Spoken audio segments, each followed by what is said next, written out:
this day have set upon a mighty endeavor. Our sons, pride of our nation, lead them straight and true. Their road will be long and hard. In this hour of great sacrifice, we shall prevail. The National World War II Museum tells the story of the American experience in the war that changed the world, why it was fought, how it was won, and what it means today, so that all generations will understand the price of freedom and be inspired by what they learn. From the front lines to the assembly lines, on the battlefields abroad and in households across the nation, Americans of all ages and backgrounds rose to the challenge and triumphed in World War II. On June 6, 2000, the National D-Day Museum opened its doors to preserve and share these personal stories of courage, teamwork, service, and sacrifice. What was once a single exhibit hall has grown into 6 pavilions, housing immersive exhibits and multimedia experiences that share the stories of veterans, Holocaust survivors, homefront workers, and more. The 6-acre campus continues to grow with a first-of-its-kind hotel and conference center. And now the stunning Bollinger Canopy of Peace. Spanning across the campus, its bold presence reflects the significance of the museum's mission and its place as one of our country's leading museums and educational institutions. More than 20 years in the making, this incredible campus will soon be complete with the opening of the Liberation Pavilion, where visitors will understand the enormous cost and meaning to our victory, which continues to shape our world today. Reaching far beyond the physical boundaries of the campus, the museum's digital presence expands its impact to millions of students, teachers, and adult learners around the world each year through online content and educational programs. It informs and inspires each generation about the lessons and legacy of World War II and the constant vigilance required to preserve freedom and protect democracy. 16.1 million American men and women answered the call to serve during World War II, along with countless others on the home front. The American Spirit Awards recognize today's leaders who, like those who came before, inspire others through their own acts of courage, initiative, and generosity. An entire generation of Americans fought to preserve freedom and democracy in the war that changed the world. Their lessons of service and sacrifice, and those inspired to follow their example, will forever be honored at the National World War II Museum. Ladies and gentlemen, welcome to the 2022 American Spirit Awards.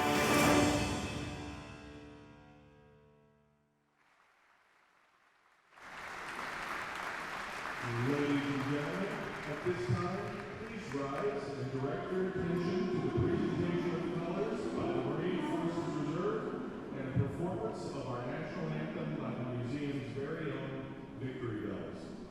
Color Sergeant, please advance our nation's colors.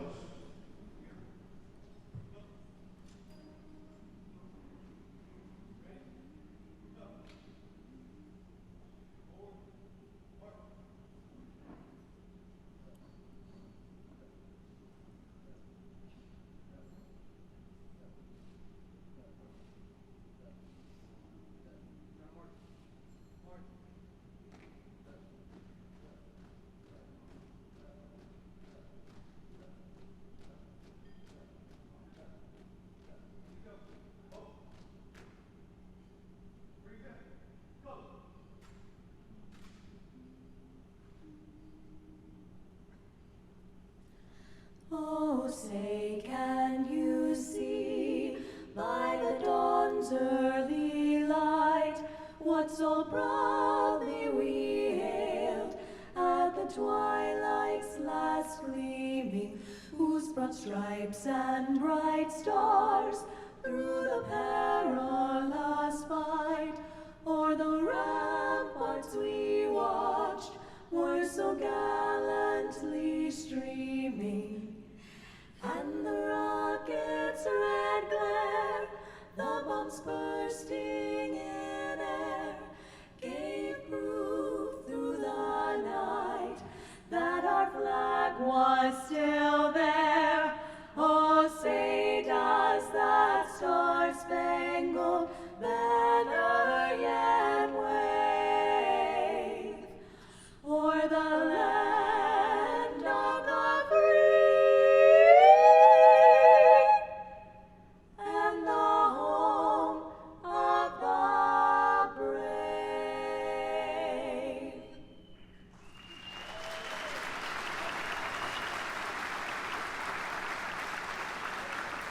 Now, please join us in the Pledge of Allegiance.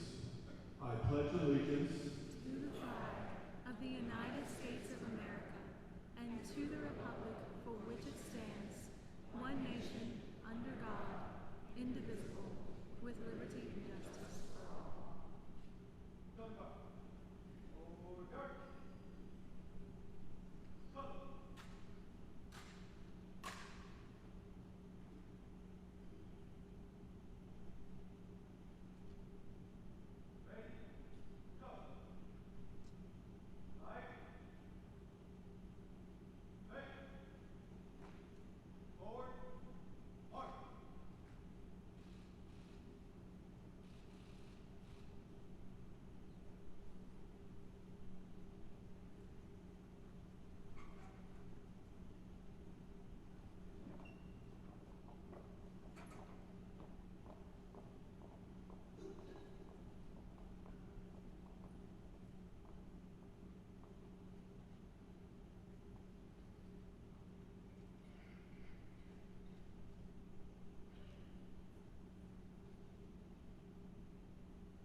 Thank you. Please be seated. And now, please welcome to the stage the chairman of the National World War II Museum's Board of Trustees, John E. Turner III. Well, thank you. Thank you. Good evening. And thank you for joining us for the 2022 American Spirit Awards Gala presented by the Hancock Whitney Bank. Today's program celebrates the values of the greatest generation: courage, sacrifice, leadership, and teamwork. We're honored to recognize this year's American Spirit Award recipients who have inspired others through their own acts of service to their country and community. If you haven't already, please start enjoying your first course as we begin tonight's program.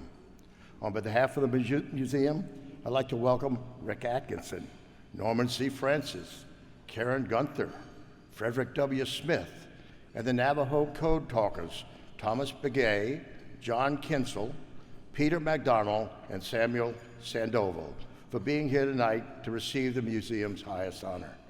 I'd also like to express our gratitude to all of the sponsors and patrons for your support of the National World War II Museum.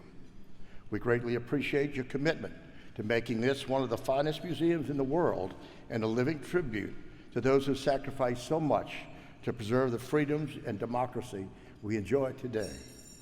It's now my distinct pleasure to introduce the President and CEO of the National World War II Museum, Stephen Watson.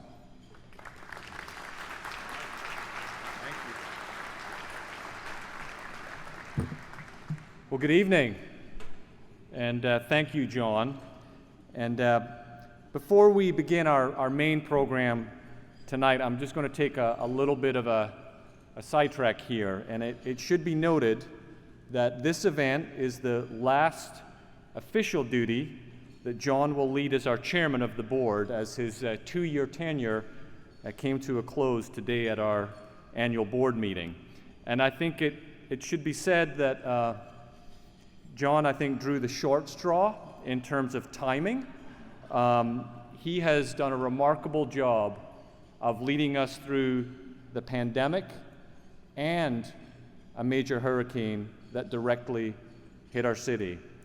And when I say he has been an extraordinary chairman, I mean that in every way. Calm, decisive, confident, supportive, generous, and he still answers my phone calls after 2 years, which I also greatly appreciate. And I could not think of a more positive and meaningful way to close out your chairmanship than with such an incredible group of honorees that represent the very, very best of our country. So my sincere thanks to you, John, and your wife, Anne. Thank you. Thank you.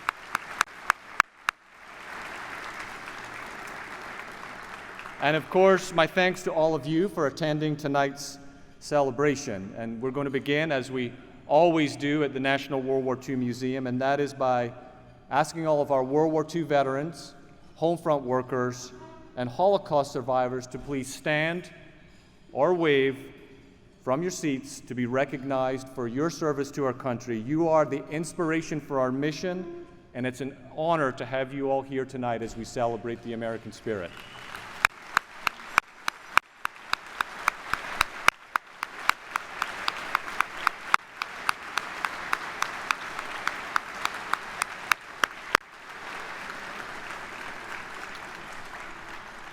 I'd also like to ask veterans of all other eras and all those currently serving in our armed forces, please stand or wave from your seats, and thank you for carrying on the great legacy of service in our country.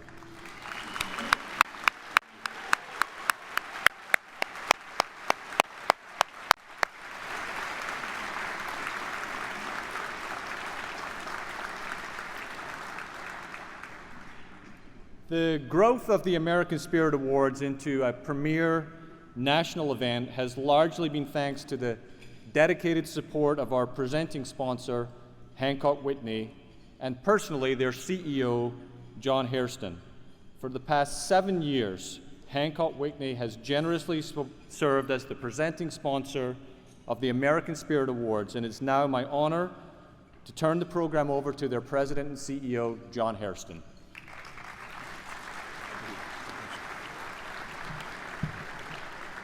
Thank you, Stephen. It's so good to see everyone in person.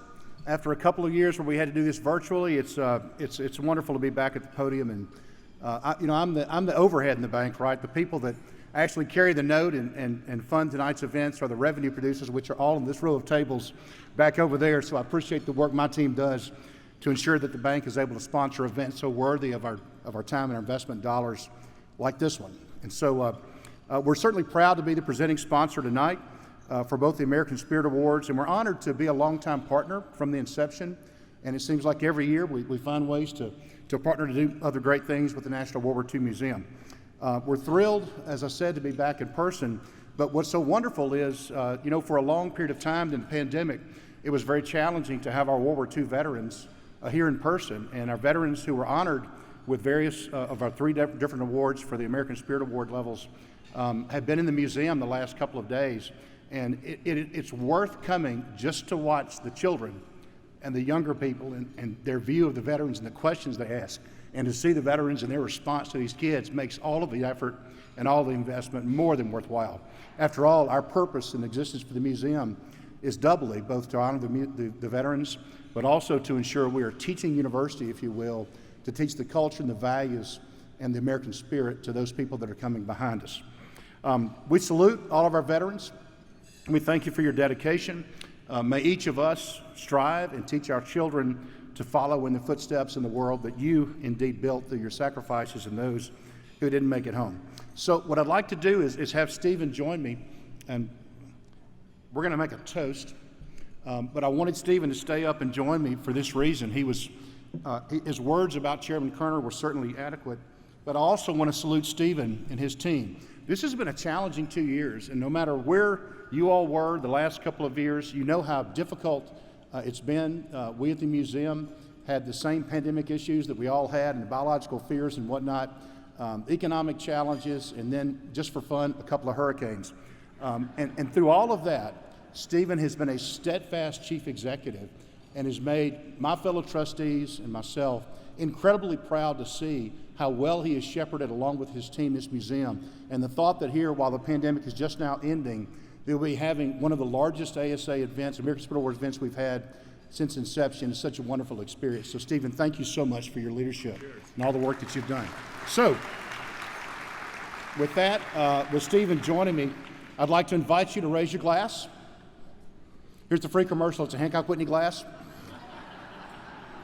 And join me in a champagne toast to our 2022 American Spirit Award honorees and their families, to all members of the greatest generation. May their memories and their sacrifices live on forever. To you.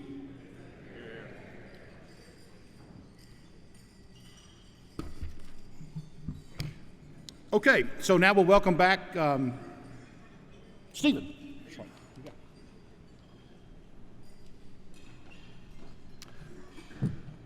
John, thank you. Thank you for those kind words. And I just want to reiterate, we have the best museum team here, I believe, in the world, a great staff, great group of volunteers that come here every day and with a great passion and belief in our mission, and it's a privilege to serve. And John, thank you for your leadership.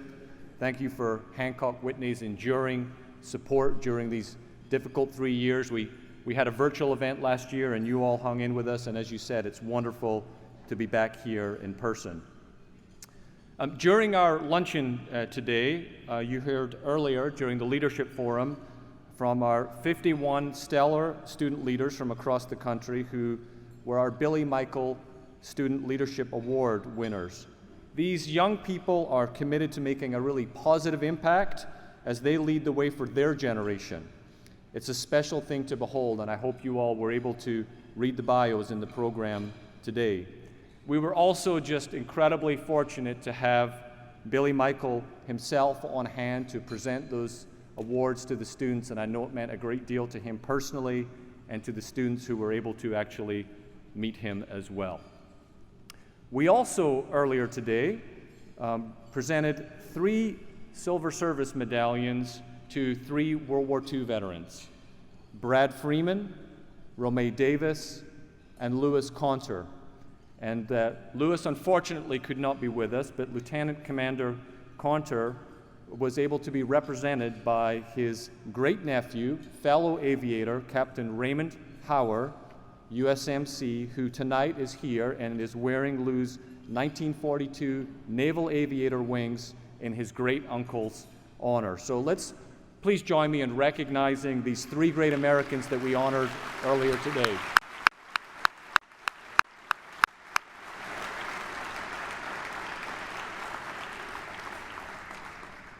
And as you'll see in the following tribute, these distinguished individuals offer powerful examples of service, leadership, and resiliency.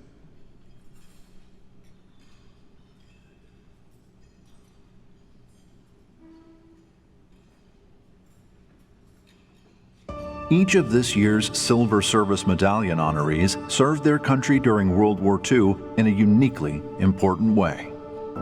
Bradford Brad Freeman enlisted at 18, just after the attack on Pearl Harbor, volunteering to become a paratrooper. I don't know whether I thought too much about it or not, but we was going to have to go do something about it or something. So we decided we'd just be paratroopers.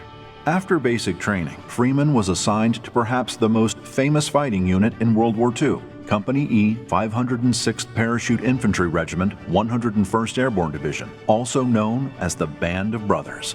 Well, I think they said our average age was 26. They were training us, and it seemed rough.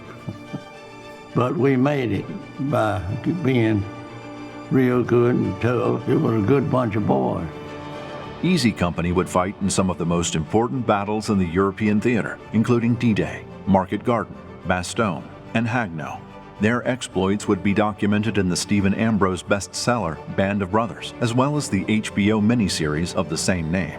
We knew what we was going into. I didn't think too much about it. We were soldiers, and they was going to take us where they wanted to. After the war, Freeman served as a mail carrier for over 30 years. It was nice. I had an 86-mile route, and I put it 32 years. the last surviving member of Easy Company, Freeman can be seen holding the company guidon in the famous company photo. If you went anywhere that our picture was in, you never see it that I'm not holding the flag. I've never seen a picture of the company without it.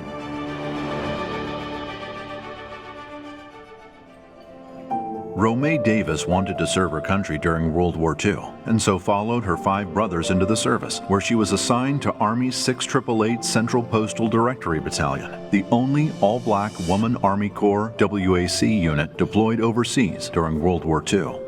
I was a driver. I had 5 different vehicles, ultimately. A staff car and a regular staff car. And I had the weapons carrier. I had the Jeep, and I had a truck that I named Cassandra. And it was nice driving it, you know? And I enjoyed it all. In 1945, the 6888 was assigned an important task: clear more than 2 years' worth of backlogged mail in England and France, nearly 18 million pieces of mail, and get it to the troops in the field. The Army gave them 6 months.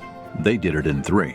Tremendous backlog, about 2 years. And the mail stacked up in the warehouses. And when the black women went there, that was their particular performance they had to do, you know? And they gung-ho to it. The men, they suffered because they were homesick.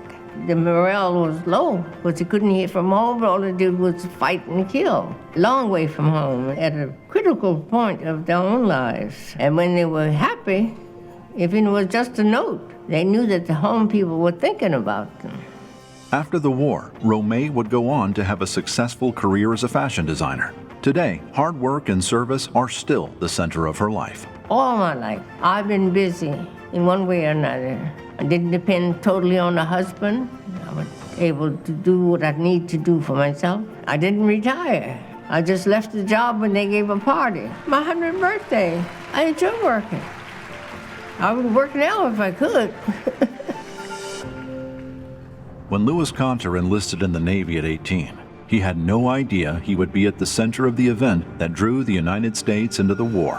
When I first went aboard the Arizona, we came in and saluted and reported for duty with our sea bags, and so I'll see you on deck in 15 minutes. My battle station was the lower handling room in turret number 2. At that time, the 3 14-inch guns, they had round bags, 105 pounds apiece, and they put 4 of them in each barrel to shoot a shell off. We had over 1 million pounds of powder in the forward lower handling rooms. Gunther was on the deck of the Arizona in Pearl Harbor on December 7, 1941, when the Japanese attacked. When the first planes came across the hill, it was immediately that we sounded general quarters.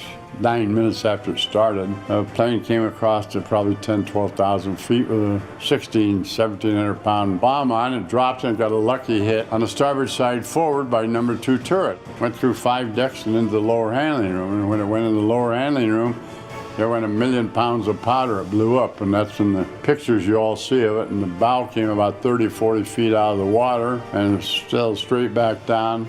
As the Arizona began to sink, Gunther worked frantically to rescue his injured shipmates until conditions made it impossible to continue. Commander Frick was an abandoned ship because it was burning so bad forward and everything else. And for the next 2 days, we fought the fire with the ships, with the boats hauling the hoses in. And on Tuesday, the fire came down a little bit, so 12, 13 of us went aboard the ship and dove with shallow water helmets. We'd stay down 30, 45 minutes with a shallow water helmet. The horrific events at Pearl Harbor made Gunther more determined than ever to fight, and in 1942, he earned his wings and became a VP-11 Black Cat pilot in the Pacific Theater. He would go on to serve for 28 years in the Navy, flying combat missions in Korea, and serving as an intelligence officer and as a military advisor to Presidents Eisenhower, Kennedy, and Johnson. Bradford Freeman, Romay Davis, and Louis Gunther each answered the call to serve their country and contribute to the American war effort. The National World War II Museum is honored to recognize these 3 Americans with a 2022 Silver Service Medallion.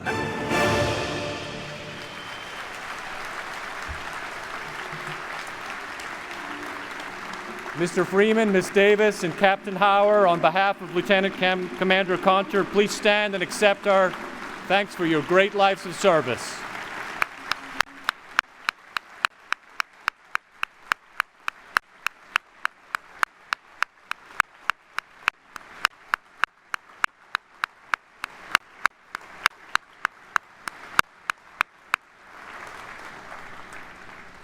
Thank you. And now I'd like to welcome our chairman, John Kerner, back to the stage to recognize our 2022 American Spirit Medallion recipients.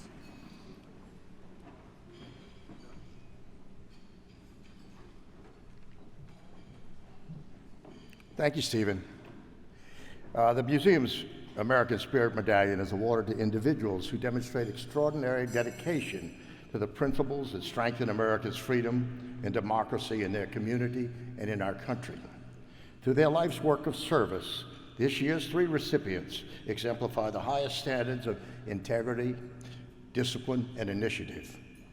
Here's a look at 3 remarkable individuals who received our American Spirit Medallion today.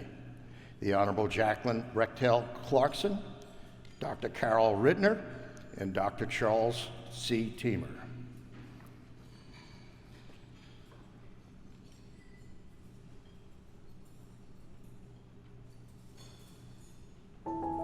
The lives of this year's American Spirit Medallion honorees embody the principle of service to community, to God, and to country. A child of New Orleans, it was no accident that Jacqueline Clarkson's life would be spent serving her community. My daddy created the New Orleans Recreation Department under Chet Morrison, one of a kind in America at the time, with arts and sports for children of all walks of life and all socioeconomic income. I grew up in City Hall, and I knew the kind of devotion that it would take to be a good councilwoman, so that's what brought me into the politics. Clarkson would go on to serve her community for over 2 decades in a variety of city and state offices, including as New Orleans City Councilwoman and as a member of the Louisiana House of Representatives. But it was her work in bringing the National World War II Museum to New Orleans that allowed her to combine her passion for history and her community. When I joined the Board of Trustees, it was just still a dream. I just wanted to do whatever I could do that would make it possible. And I ended up being able to go to Governor Foster with Dr. Mueller, Dr. Ambrose, Mr. Velker, and Mr. Bollinger to get the $7 million that it took to bring this museum from Washington to New Orleans, because I knew what this city had done to be a part of that. We built the Higgins boats here that led D-Day and won the war. The World War II Museum and its mission has meant to me that we can teach the younger generations of what this was all about, and why it was the war that changed the world, and why it did make us the greatest free nation on earth. Our younger people who were not a part of it need to know, because they need to grow up with this knowledge, and this museum is taking that to all of the generations to follow. Even after decades of tireless work, Clarkson still retains her passion for service. To all of you out there that think you'd like to serve your community, jump in. There's room for everybody. Come on aboard and see how wonderful it is. Dr. Carol Rittner was called to a life of service and faith in the same moment. The 1960s, it was a time when Kennedy really, in my view, he challenged to be of service. You know, ask not what your country can do for you, but what you can do for your country. Kind of touched something in me that also the Sisters of Mercy touched, because they also were very service-oriented. Love one another, do unto others as you would have them do to you. That's really what attracted me to the Sisters of Mercy. As a deeply devout nun, Dr. Rittner was troubled by what she saw as Christian complicity in the Holocaust. I think World War II and the Holocaust showed how Christianity could be distorted to encourage a dictatorial, brutal leader like Hitler to do some of the things that he was doing. What happened to love one another? Dr. Rittner spent decades exploring the intersection of Christianity and the Holocaust, and would go on to become an accomplished author of numerous books, as well as an Academy Award-nominated filmmaker. But it was her work as a college professor where she finds her true value. My main modest contribution is as a teacher. If there's anything that Elie Wiesel taught me, it was about the importance of questions. He says, you know, answers aim to settle things. Questions aim to unsettle things, to make people think. I love it when I can see that students are thinking. They don't have to think the way I think, but they're thinking. They're exploring. Dr. Charles Teamer, an Army veteran who served the New Orleans community for more than 50 years as a business, civic, and educational leader, developed a passion for learning at a young age. I grew up in Shelby, North Carolina. I had an opportunity as the youngest of 9 to learn to read, and reading became my passion. It just happened that the man who was the recruiting officer for Clark College recruited heavily out of North Carolina. So consequently, I received a scholarship. The 2 years Dr. Teamer spent in the military after college honing his administrative skills as clerk typist would pay off while working at a series of universities before landing at Dillard University, where he would spend the next 3 decades. New Orleans is an interesting city. Part of life is being in the right place at the right time. And I think that because I had majored in business administration in college, being able to understand finance placed me in an opportunity to utilize my skills. In 1993, Teamer co-founded the Dryads Savings Bank and served as chairman. In addition, he served as chairman of numerous organizations, including the New Orleans Chamber of Commerce, the United Way of Greater New Orleans, the Greater New Orleans Foundation, the Board of Commissioners of the Port of New Orleans, the World Trade Center, and the Urban League of New Orleans. Teamer also served as key advisor for the National World War II Museum's recent Fighting for the Right to Fight exhibit. It's never been an ambition of mine to look for awards. It's always been my ambition to do the best you can all of the time that you can. Tonight's honorees, the Honorable Jacqueline Brechtel Clarkson, Dr. Carol Rittner, and Dr. Charles Teamer, have all lived lives of giving and service that truly embody the values that the American Spirit Medallion represents. The American spirit is one that cannot be duplicated. It is a spirit that you acquire, a special kind of spirit, and that sometimes you are doing it for yourself, sometimes you're doing it for others, but it means that you want to do the best you can all of the time, wherever you can.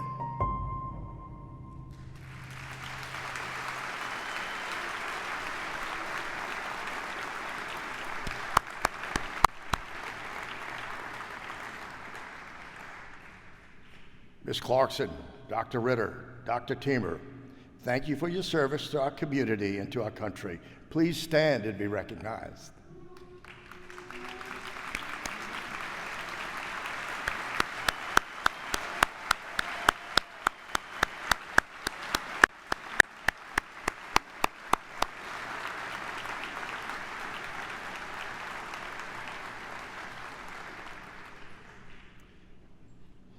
Now it's my pleasure to welcome to the stage the incoming chair of the National World War II Museum's Board of Trustees, Ted Weglin. I feel very privileged to have served as the museum's board chair, and Ted, it was an honor today to pass the gavel to you at our annual meeting. Come up here, huh?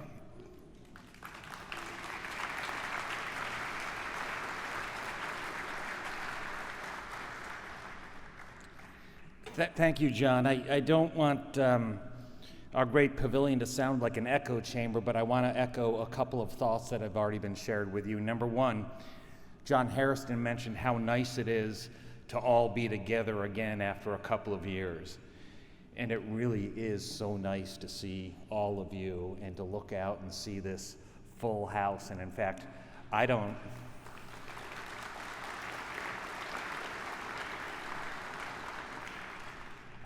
remember this house ever being this full, which is a testament to the wonderful recipients of the numerous awards that we have to share with you tonight.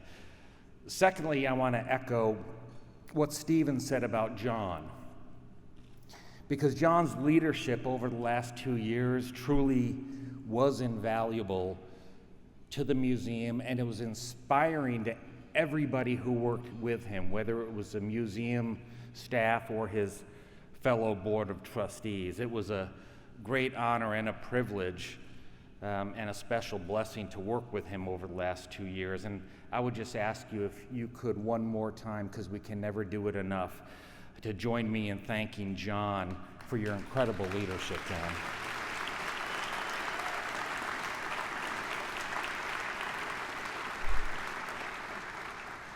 Now, tonight is the culmination of months of preparation and planning and hard work. And it was my pleasure to serve as the chairman of the American Spirit Awards Selection Committee. For the last year, we've been planning this event, and it's now time to thank some of the committee for their work that led to tonight's celebration. So, would the many outstanding members of the selection committee, would you please stand and be rightfully recognized and thanked for your excellent work?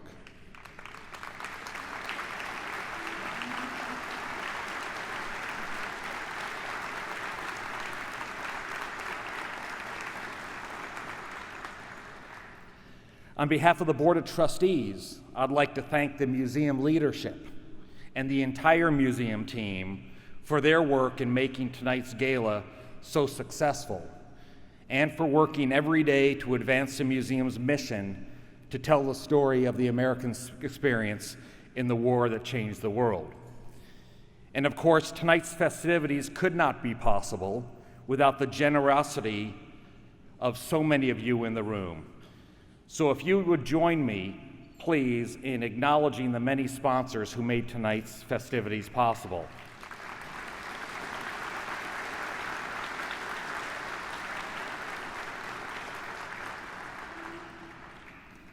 If you would also join me in some individual recognition. Our presenting sponsor, thank you, John Harrison, and thank you, Hancock Whitney.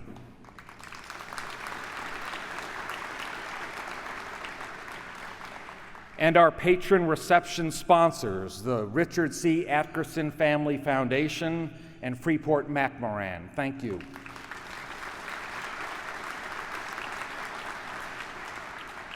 Our American Spirit Medallion program sponsor, FedEx Corporation.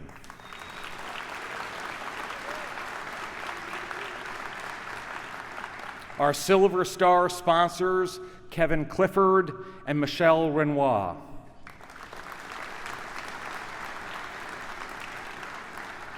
Our Silver Service Medallion program sponsors, Madeline and Paul Hilliard.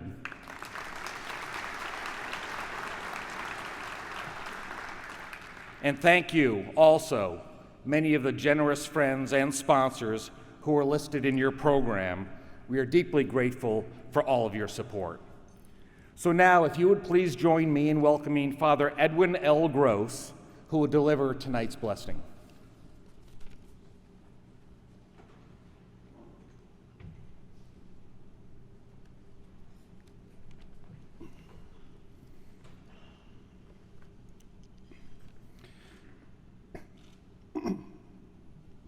Dear and loving God, we come before you today in a spirit of thanksgiving as we recall how your loving providence has always protected us as one nation under you, one nation under God. Indeed, under your loving gaze, we have always thrived. Today, we want to call to mind in a special way how we as a nation came together during one of the most trying times in our history, the Second World War. At that juncture, many different things could have occurred. It could have been the end of our history as a people. But Lord, you protected us. With your amazing grace working within us, we came together as a united people, and we were able to win a seemingly impossible battle against evil forces that sought to destroy us. At this commemorative event this evening, we honor and celebrate just some of the many, many individuals who stepped forward to defend and protect our nation in its hour of need. May we never forget the grace-filled movements and inclinations that went into our victory, when we managed to look beyond the less important things that differentiated us, and in turn give our undivided attention to the most important common values that we all share. For a nation as diverse as ours, our survival will always depend on focusing on what unites us. We pray that we always maintain that focus and never fall prey to thinking or ideology that seeks to divide us.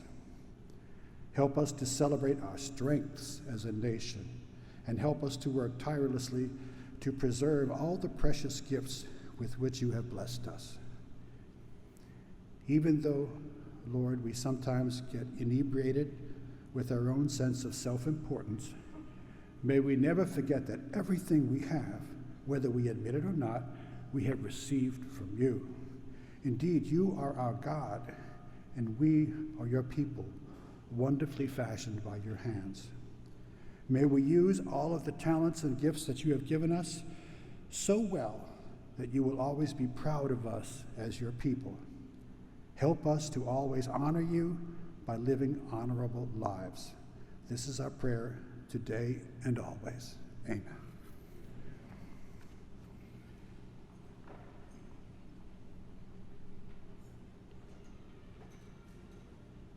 Ladies and gentlemen, please enjoy your dinner. Our program will resume shortly.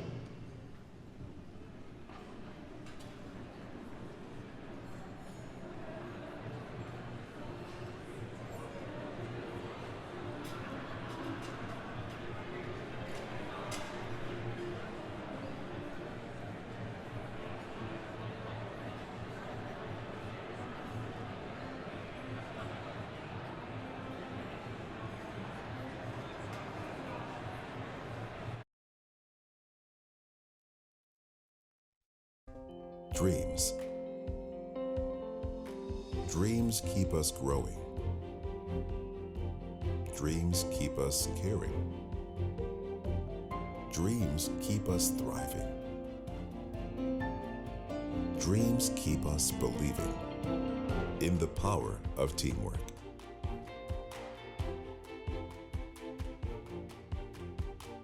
Hancock Whitney, your dream, our mission.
Travel to the National World War II Museum in New Orleans to explore, remember, and reflect on World War II through exclusive access to the museum's campus. The National World War II Museum tells the story of the American experience in the war that changed the world, why it was fought, how it was won, and what it means today, so that all generations will understand the price of freedom and be inspired by what they learn. Be our guest for 3 nights at the Higgins Hotel and Conference Center on the museum's expansive 4-acre campus. Attend a showing of Beyond All Boundaries, a 4D cinematic journey throughout World War II, narrated by Tom Hanks. Gain exclusive early access to the galleries with a private tour guide. Dive deeper during the Out of the Vault tour, a behind-the-scenes, up-close look at museum artifacts not currently on display. Out of the Vault is unique because you get to meet the National World War II Museum curators. We pick out some of the coolest things, and you get to see them up close. Engage with the experts during guided touring in the Road to Berlin and Road to Tokyo galleries in the Campaigns of Courage Pavilion. Go on the last patrol of the USS Tang in the immersive Final Mission submarine experience in the U.S. Freedom Pavilion, the Boeing Center. Beyond the galleries, enjoy free time to explore New Orleans on your own. This is definitely worth coming to see. Just the museum itself, but having the personal touch of having someone explain things as you're walking through, and then you can go back and see things a little bit more detailed. I would encourage anyone to take any World War II museum tour based on our own experience. First of all, they're extremely well managed. Everything happens on time.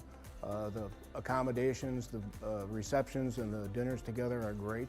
Don't hesitate. Come and see this. This is especially as time passes by, people need to take a look at this history and really understand it. And this is really, I can't think of a better way to do it than this way.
Every June, D-Day survivors, veterans of every war since World War II, family members, and visitors from all over the world come together to honor and remember the service members and civilians who sacrificed everything to save a continent and ultimately the world during the largest amphibious invasion that history has ever seen, June 6, 1944.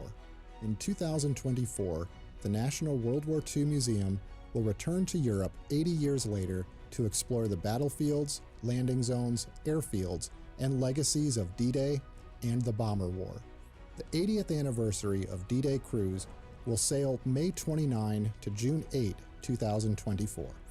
On this iconic voyage aboard the exclusively chartered Seabourn Ovation, guests will travel alongside esteemed historians on an epic 10-day journey along the northern coast of Europe with ports of call in Hamburg, Amsterdam, Dunkirk, East Anglia, Normandy, and disembarking in Dover. Each day, guests will choose from a wide variety of shore excursions at every port, custom curated by museum travel experts in collaboration with featured historians who will present a signature lecture series on board the ship. Dr. Alexandra Ritchie, an expert on World War II in Central and Eastern Europe and a veteran of museum travel programs, shares what's so special about traveling with the National World War II Museum. The National World War II Museum cruises are absolutely outstanding. The atmosphere on board the ship is just amazing because you're actually traveling with hundreds of people who absolutely share your obsession, interest in World War II history, and interest in the places that we're going to visit. So they're always amazing conversations. It's always interesting, and we have a chance to actually interact with so many different people. But it's also hugely luxurious. So yes, we're going to visit beaches or we're going to visit sites, but then you get back on board and it's absolutely the top of luxury and the top of comfort. Embark in Hamburg, where an optional 3-night pre-cruise extension is available. Featured historian Keith Lowe, author of Inferno, The Fiery Destruction of Hamburg, 1943, discusses Operation Gomorrah, the devastating Allied raid on Hamburg that proved to be a pivotal moment in the bomber war. The devastation of Hamburg was a shock not only for Hamburg but for Germany as a whole, because 1 million people fled the city afterwards, and they took with them stories of disaster, of burning bodies and so on. So in the places where they arrived as well, they were hearing these stories of devastation. So it was not only a problem for Hamburg, it destroyed the morale of Germany more generally for a couple of months after it happened. Continuing to Amsterdam, learn of the occupation, the resistance, and a Jewish population forced into hiding. Before landing at Dunkirk, where an emergency evacuation, facilitated partly by a civilian boat navy, rescued the British Expeditionary Force. In the east of England, large areas of farmland became airfields for the American 8th Air Force.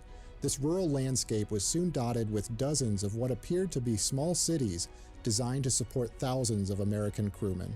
Dr. Donald L. Miller, author of Masters of the Air, America's Bomber Boys Who Fought the Air War Against Nazi Germany, is a frequent visitor to this part of England. Because they are intertwined. As Eisenhower pointed out when he takes over as Supreme Allied Commander of the D-Day operation, we can't land in France if there's Germans above us, unless we clear the sky of the Luftwaffe, the German Air Force, the most powerful Air Force in the world. We can't have an invasion. The men, the landing boats will be slaughtered. Finally, guests land in Normandy to spend 4 days traversing the beaches, hedgerows, and battlefields, honoring the service members who broke Hitler's Atlantic Wall and marched along the road to Berlin. Dr. John McManus, author of numerous books on D-Day, is always moved by his return to Normandy. I think the National World War II Museum, in putting together these tours, understands this kind of confluence of real sort of deep dive history for people who are quite into World War II, that you're going to learn something even if you've read voluminously on World War II. The confluence of that and luxury living, because it's just enjoyable, to go to these accommodations and then to work with people who understand how to move a tour group through and to make sure that they're responsive to the guests, that they get out of it what they want from that tour. Join us on this magnificent voyage aboard the award-winning Seabourn Ovation, complete with luxurious amenities, world-class historians, and an all-inclusive, one-of-a-kind itinerary not found anywhere else.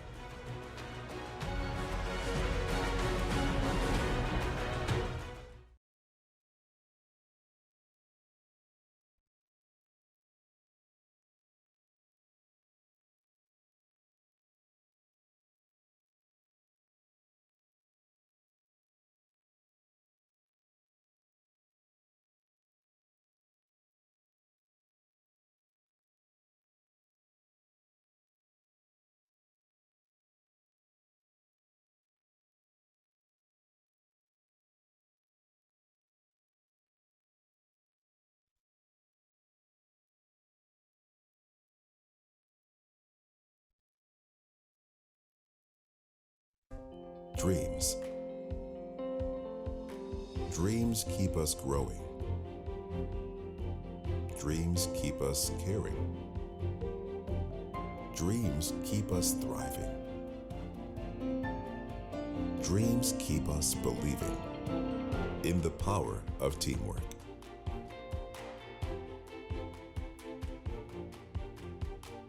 Hancock Whitney, your dream, our mission.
Travel to the National World War II Museum in New Orleans to explore, remember, and reflect on World War II through exclusive access to the museum's campus. The National World War II Museum tells the story of the American experience in the war that changed the world, why it was fought, how it was won, and what it means today, so that all generations will understand the price of freedom and be inspired by what they learn.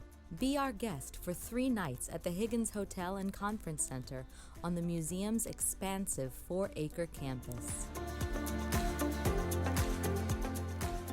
attend a showing of Beyond All Boundaries, a 4D cinematic journey throughout World War II, narrated by Tom Hanks. Gain exclusive early access to the galleries with a private tour guide. Dive deeper during the Out of the Vault tour, a behind-the-scenes, up-close look at museum artifacts not currently on display. Out of the Vault is unique because you get to meet the National World War II Museum curators. We pick out some of the coolest things and you get to see them up close. Engage with the experts during guided touring in the Road to Berlin and Road to Tokyo galleries in the Campaigns of Courage Pavilion. Go on the last patrol of the USS Tang in the immersive Final Mission submarine experience in the U.S. Freedom Pavilion, the Boeing Center. Beyond the galleries, enjoy free time to explore New Orleans on your own. This is definitely worth coming to see. Just the museum itself, but having the personal touch of having someone explain things as you're walking through, and then you can go back and see things a little bit more detailed. I would encourage anyone to take any World War II museum tour based on our own experience. First of all, they're extremely well managed. Everything happens on time. The accommodations, the receptions, and the dinners together are great. Don't hesitate. Come and see this. This is especially as time passes by, people need to take a look at this history and really understand it. And this is really, I can't think of a better way to do it than this way.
Let us make a vow to our dead. Let us show them by our actions that we understand what they died for. Strengthened by their courage, heartened by their value, and borne by their memory, let us continue to stand for the ideals for which they lived and died.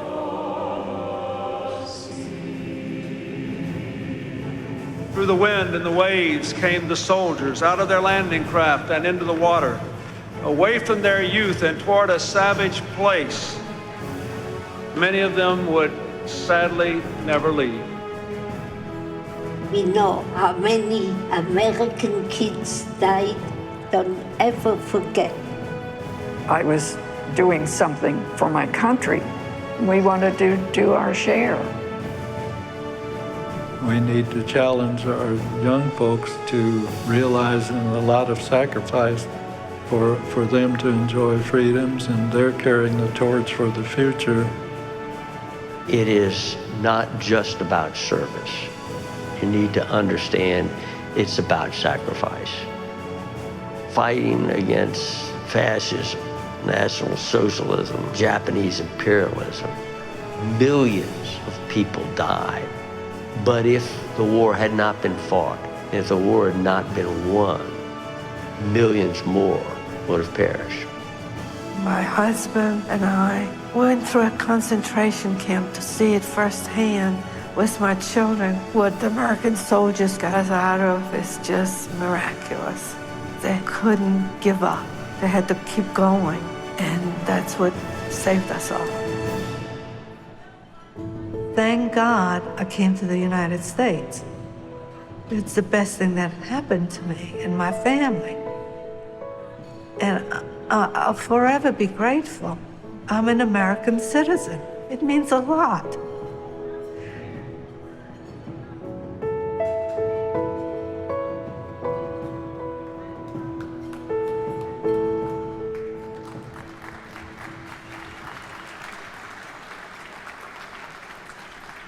Ladies and gentlemen, please welcome to the stage President and CEO Emeritus of the National World War II Museum, Dr. Nick Mueller.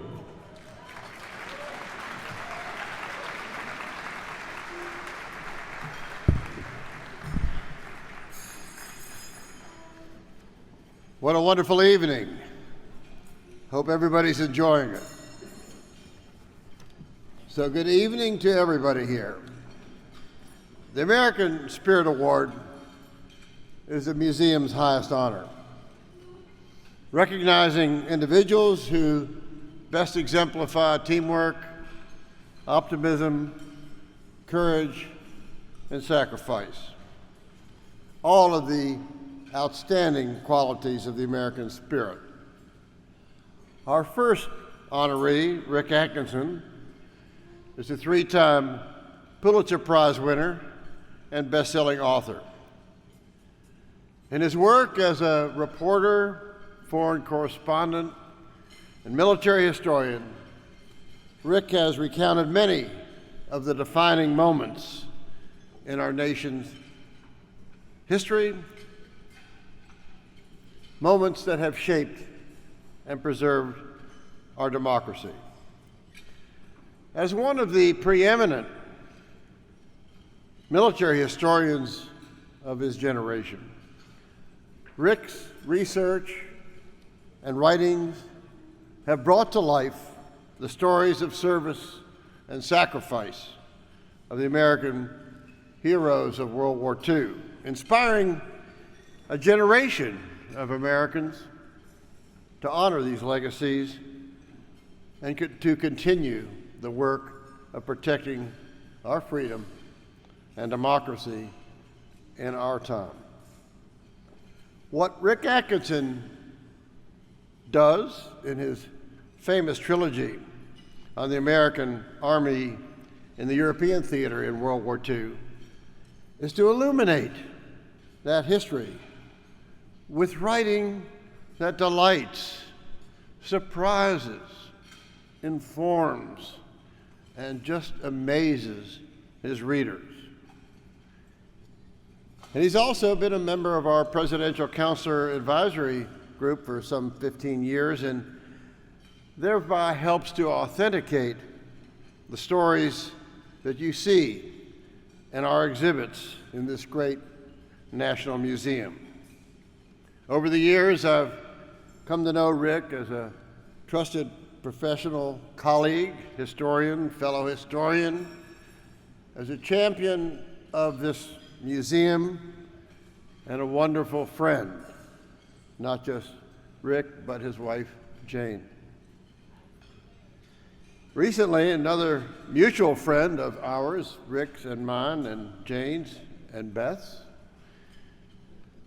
previous American Spirit Award recipient, Tom Brokaw, heard from me that Rick was about to receive the American Spirit Award that Tom had received, and he sent me just this very short personal tribute for this occasion.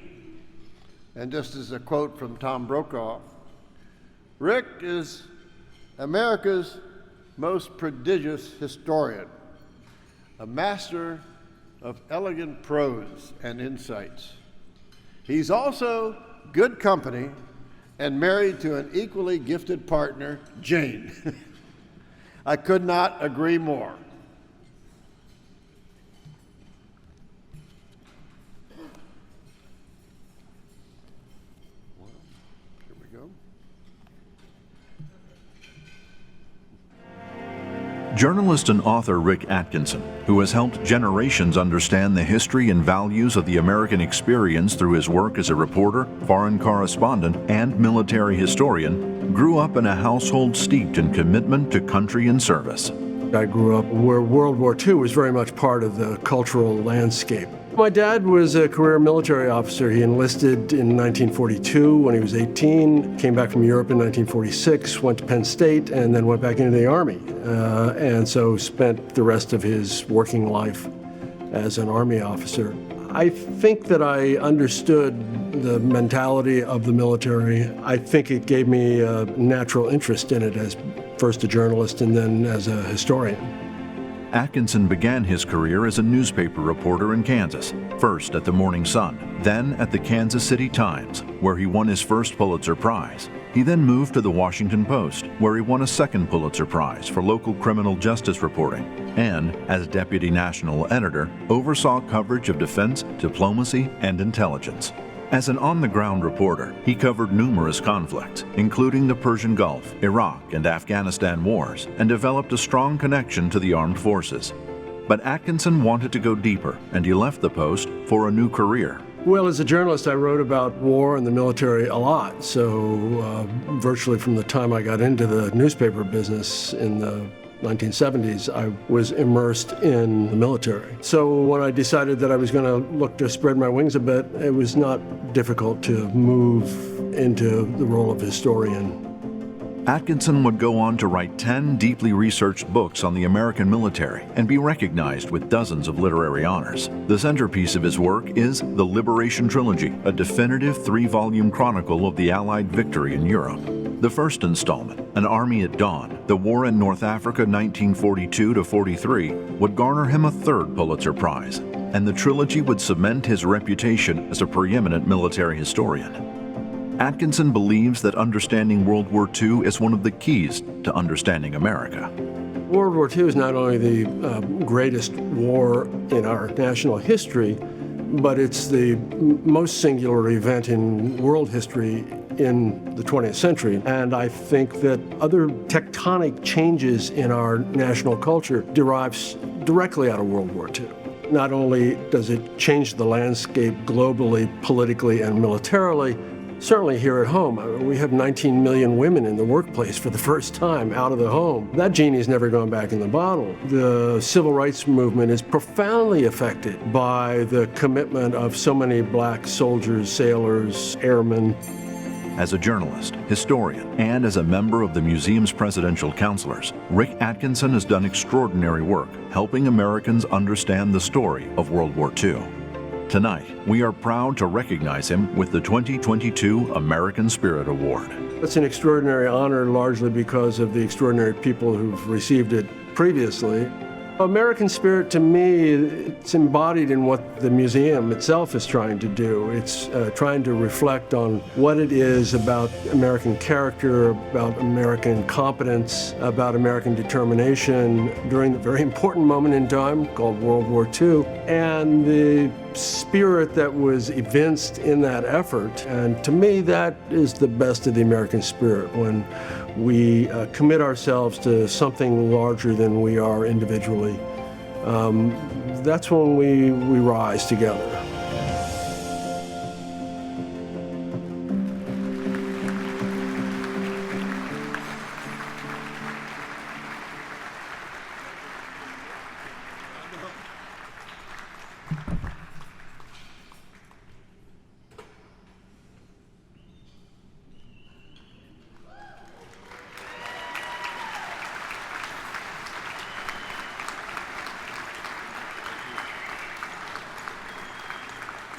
Well, Rick Atkinson, the American Spirit Award, the Higgins Landing Craft. They say the American spirit is hard to define. It's sort of like leadership. You can't really define it, but you know it when you see it. The American spirit is just the same. Rick, you've got that spirit. This is yours. We're going to take a picture. You actually got to stand up.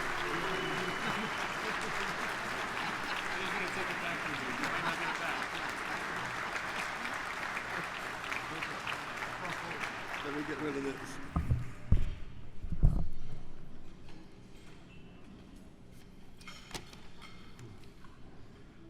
Well, thank you, Nick and Stephen. That's really seeing your life flash before your eyes. I'm so grateful for this and so delighted to see all of you here this evening. Like most of you, I've been here before. In August 2003, Jane and I drove from our home in Washington, D.C. to New Orleans to bring our daughter to Tulane for the beginning of her freshman year of college. I had a little time to kill, so I swung by Magazine Street to check out this new museum that I'd heard about. What struck me most forcefully then, and still strikes me almost 20 years later, was the ambition of the thing. From a relatively modest beginning, the museum proposed to embody in steel and glass and brain power the greatest event of the 20th century, its causes, its consequences, and everything in between. I also had ambitions to tell the tale, at least of the American role in the Mediterranean and in Europe of that greatest event. That initial encounter between author and museum has turned into a wonderful relationship, first and foremost because of the extraordinary friends I've made here in Nick and Stephen and their great team of professionals. I've learned so much from this place about scholarship, high standards, accessibility, persistence, ambition. It has become a touchstone for what we hold dear, what we have been as a people, and what we aspire to be. Writing books is a very solitary endeavor. It's just you and the blank screen. But in this place, I've always felt like I have companions, committed to a common set of values and ideals. There is indeed, I agree, an American spirit, and for me, it's always renewed by coming back here. Thank you again, my friends, for this very high honor. Thank you.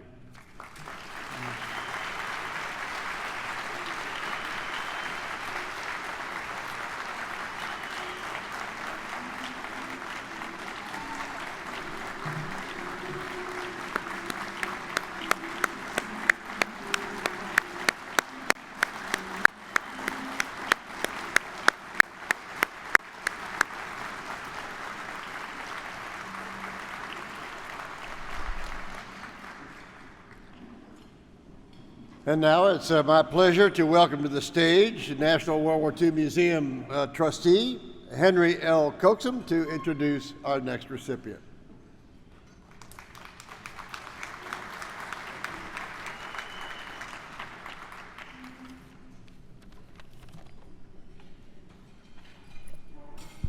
Thank you, Nick.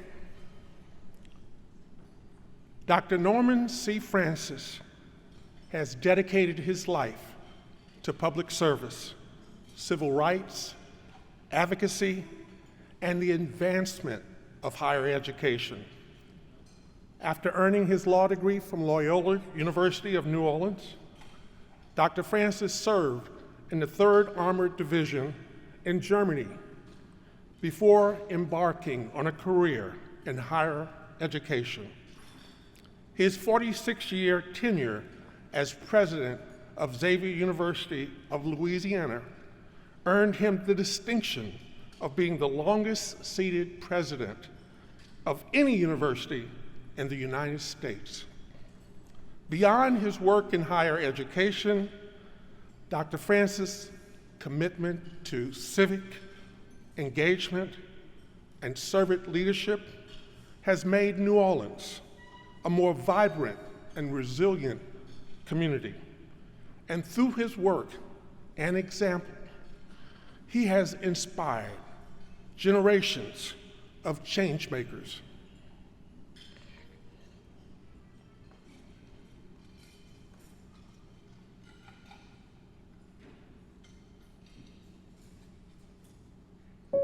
University president, bank founder, civil rights activist, and advisor to 5 presidents, Dr. Norman C. Francis dedicated his life to public service. Raised in a household that stressed the importance of education and the pursuit of excellence, Dr. Francis would spend his life pursuing both. An education to my father and my mother was the alpha and the omega. You're not going to make it without education. They never graduated from high school, but they were as smart as some of the faculty members that I had at Xavier. They gave me and our family advice for living in America, to be resilient. Francis took his parents' counsel to start earning a BS at Xavier University, eventually becoming the first black student to enroll at Loyola University to study law. After earning his law degree, he joined the Army, where he served for 2 years, earning the rank of Corporal Specialist 4. I learned a lot of things in the Army, and the first one was humility. And number 2, trustworthiness. And the biggest one for me, because of my background as a family and my religion, was faith. To have faith in the future. After his service, Francis returned to New Orleans and joined the staff of his alma mater, Xavier, where he would spend the next 57 years, 46 as its president. Dr. Francis was an extraordinary leader. During his tenure, Xavier University would triple its enrollment, broaden its curriculum, award more doctoral pharmacy degrees to African Americans, and send more African American graduates to medical school than any other university in the nation. He would also show his moral courage and vision, housing the Freedom Riders at Xavier, despite threats from the violent opponents of the civil rights movement. I had as my motto, I would never ask anybody to do anything that I wouldn't do myself. I managed the institution with people who were smarter than I, and I listened to them. One of the things I think that is needed more in the schools is to ask the young students, what do you want to be and how do you want to be it? And what are you willing to do for your community? During his years at Xavier, he was always looking for opportunities to serve his community. In 1972, he helped found the Liberty Bank of New Orleans to help improve access to financial institutions for working-class African Americans. And in 2005, he stepped forward to help New Orleans heal after the horrific destruction wrought by Hurricane Katrina. I happened to have been chosen by the governor to lead the Katrina reconstruction, which was quite something. And what I faced was, are you going to treat everybody equally? Well, not really, because some people had damages that some others had not faced. And so we're going to do the equitable. Dr. Francis has been honored with numerous awards and accolades, including 22 honorary degrees and the Presidential Medal of Freedom. The National World War II Museum is honored to be able to add to that list by recognizing Dr. Norman C. Francis, whose life defines the best of what it means to be an American, with the 2022 American Spirit Award. The spirit of America, it's resilience. It's resilience where you didn't give up when disaster took place. You didn't give up when things didn't go the way you wanted it to be. It's amazing how human beings can make good choices because people were committed to this country. I say to myself every day, it's divine intervention.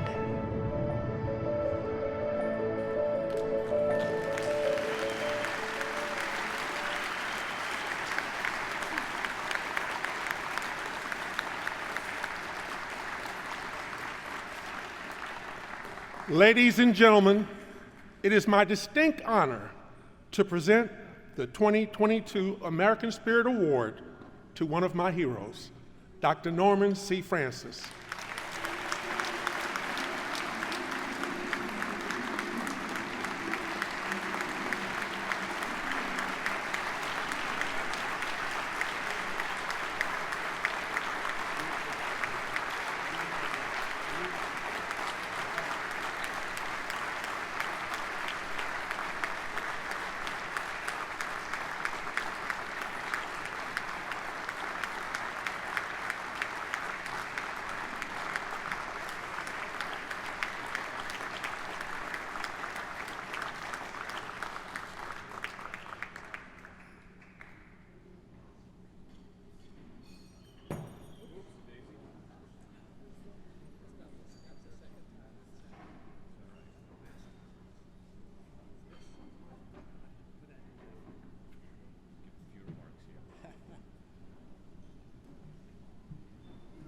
Thank you very much.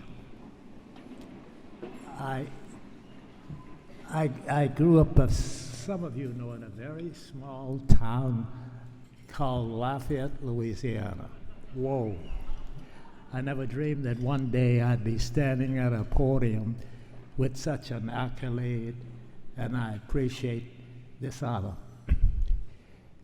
The one thing I want to say, and it won't be long, I saw this movie 20 years ago, and you know what? They're playing the same music again. I'm 91, and yes, I did see this in the 80s, and it was a problem. We didn't do as much as we wanted to do it. But read what is being written now about health, about students and going to college, all of this. It's being played again. So I want to say to all of you, I'm grateful to people who helped me in what I did during the past 60 years have been all of my life in education. And without it, this country is not going to move much further. So tonight I ask all of you to continue to work for one and two things.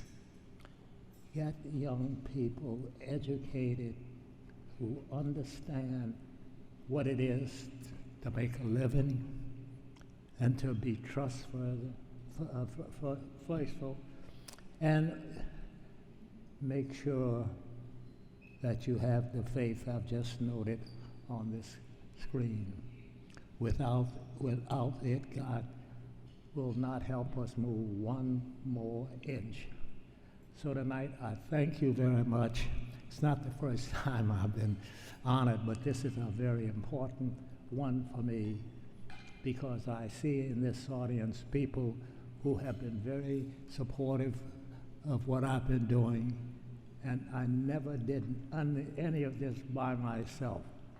And I want you to understand, I appreciate the award, and I only ask you in the spirit of America, make America great because we have faith, we trust, and we understand that the future is not tomorrow. The future is here today. Thank you.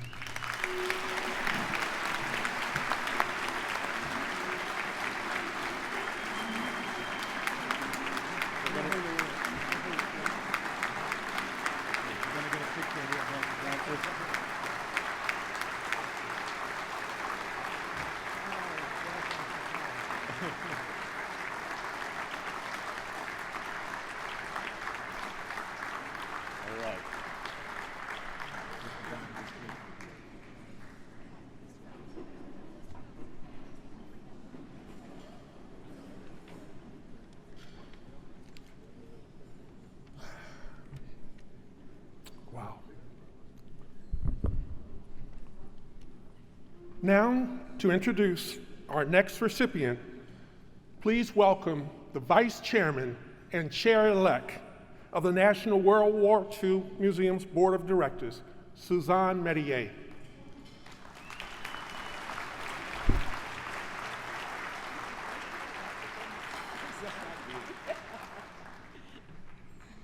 Good evening.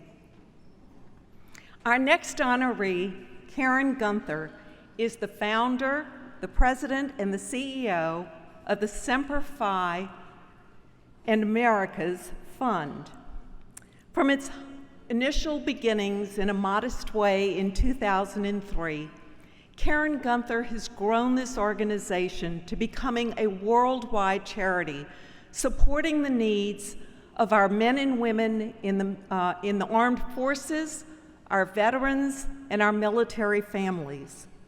Her accomplishments are the epitome of the spirit of innovation and resourcefulness that is really born out of the World War II ethos, and her commitment to volunteerism, to philanthropy, and to civic engagement reflects the same can-do attitude and sense of purpose that was embraced by all Americans during the war period. Karen's ongoing service to our nation's armed forces and veterans truly exemplifies what it means to lead with the American spirit.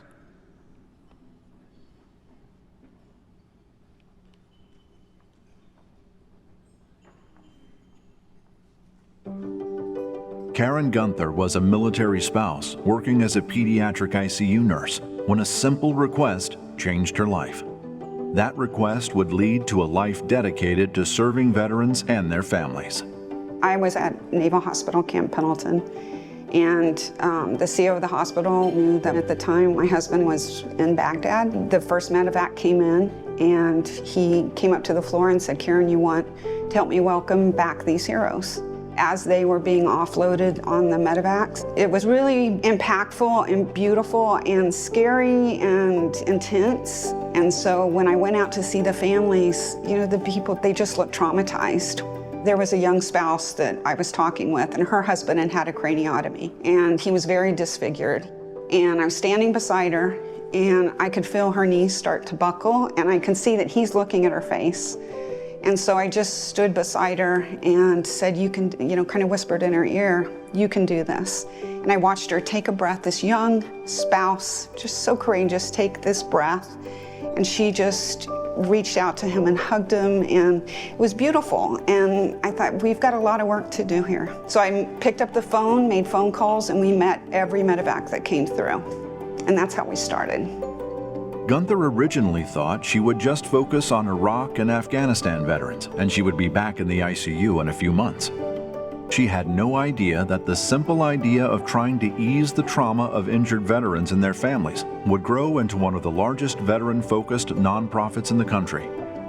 Semper Fi and America's Fund helps with all aspects of wounded veterans reintegration, giving direct financial assistance for housing, medical care, adaptive equipment, education, as well as running programs that help heal the mind and spirit.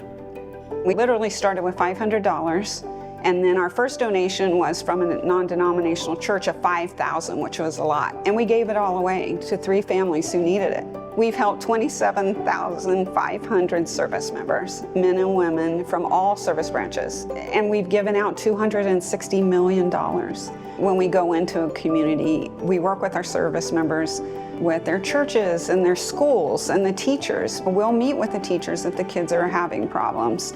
What we don't want is one of our 18-year-old, 20-year-old triple amputees sitting at home watching TV. We want them out on adaptive skis, coming down the mountain, having the best time of their life. We had a triple amputee who lost both legs, an arm, and blind in both eyes doing a cattle drive. When we first started our adaptive sports team, we did Alcatraz triathlon. Picture being on the sandy beach in San Francisco at Alcatraz, and you see our runners coming out of the water, and they're on one leg. Karen Gunther has dedicated her life to serving American veterans and their families, and her commitment to lifting up those who put themselves in harm's way to protect our freedoms truly embodies the American spirit. The National World War II Museum is honored to present her with the 2022 American Spirit Award. I love the name American Spirit. It's moral courage, it's ethics to do the right things for the right reasons when it's the toughest time to do that. And we learned so much from that American spirit in World War II, Vietnam, Iwo Jima. That American spirit is what drives us to create not just a better nation, but a better world. And I'm so proud to be able to receive this award because that means so much to our team.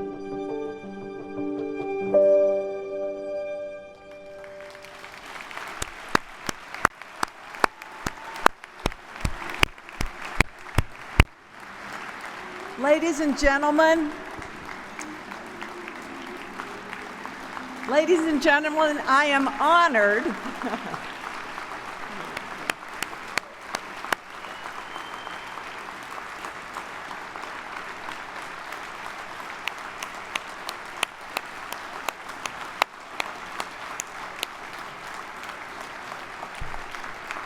honored to present the 2022 American Spirit Award to Karen Gunther.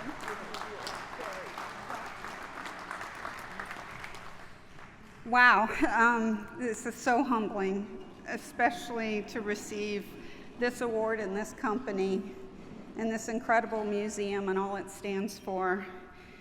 I have no words to express how humble I feel and how deeply honored. And I thank you because it gives visibility to this important mission.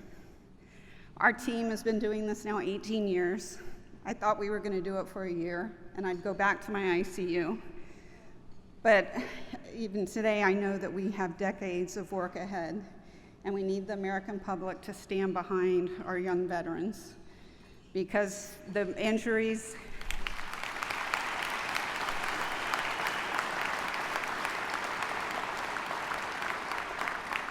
they've come back from Iraq and Afghanistan with injuries that they wouldn't have come home in previous wars. And they are young and they have a lifetime of recovery and they need us beside them. And that's the American spirit, is to let them know that they're never alone in their recovery, that America is standing right beside them. And I think our fund is a good example of how much America loves our military. We started with $500.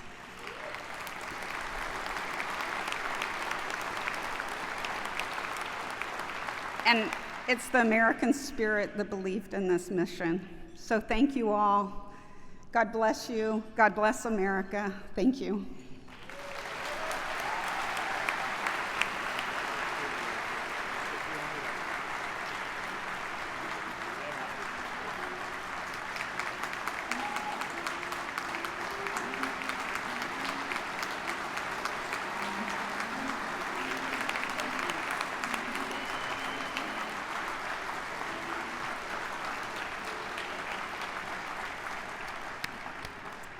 Now let me welcome back to the stage Ted Weglin to present our next honoree.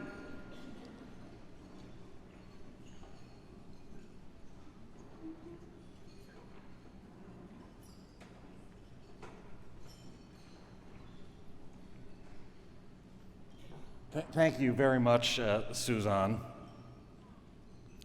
Fred Smith didn't revolutionize an industry. He invented one. As founder, executive chairman, and former CEO of FedEx Corporation, his determination, visionary leadership, and commitment to quality have made FedEx a household name across the globe. FedEx is one of the few companies in American history whose name is used as both a noun and a verb. Today, you don't just send a package, you FedEx one. Among his many distinctions, Mr. Smith has been cited by Forbes as one of the 100 greatest living business minds, and has been named a top CEO by both Barron's and Chief Executive Office magazine. Employing nearly 700,000 team members worldwide, FedEx is consistently named a best place to work and is a leader of social corporate responsibility. In addition to being a leader's leader and an American patriot, Fred Smith is a man of renowned modesty. That he shares the same leadership qualities, American spirit, and humility as his role model, the famed World War II Army Chief of Staff George Marshall, makes it especially fitting that he receive the museum's highest award this evening.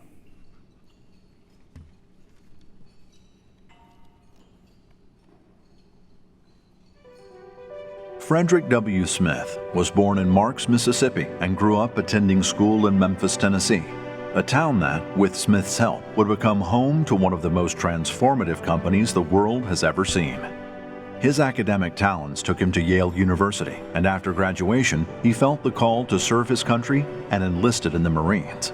I had 6 relatives in World War II. It was inconceivable to me as a lad from the South that I was not going to serve in the military. There had been such a tradition in our family. One way or another, I was going to go in. That I knew.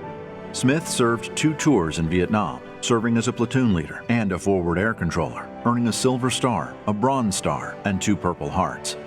2 years after being honorably discharged, he founded Federal Express, famously based on an idea he developed for a college economics class, and would revolutionize the shipping industry and transform the way that products and goods moved around the globe. Smith credits his time in the service with giving him the tools for success. Everything that I did at FedEx in business was based on the leadership and management principles that the Marine Corps taught me, and I tried to apply the principles of good leadership I learned in the service to the management of a company now that employs over 700,000 people around the world. Smith feels a deep gratitude to military veterans, especially those that fought in World War II, and believes that honoring their service and remembering their sacrifice is a critical mission. Since I left the service many years ago, I've always had an abiding interest in supporting military veterans, and of course prominent among those was my effort to support Senator Bob Dole's building of the World War II Memorial. Bob Dole and his comrades who saved the world from the greatest tyranny in human history, I'm grateful to them, and I'm here really representing their efforts over these many years. And that's what's so important about the World War II Museum in New Orleans, because it tells that story better than any place in the world, I believe. Smith's life of bravery, service, innovation, and philanthropy represents the ideals embodied in the American Spirit Award. Well, the American spirit is something that's hard to define because we're e pluribus unum, one out of many. But I think across all of our cultures and regions, there's a commitment to human values, the dignity of the individual, the worth of a democratic government. And I believe those are the sinews that keep the United States together as a very important nation. The National World War II Museum is honored to present the 2022 American Spirit Award to Mr. Frederick W. Smith.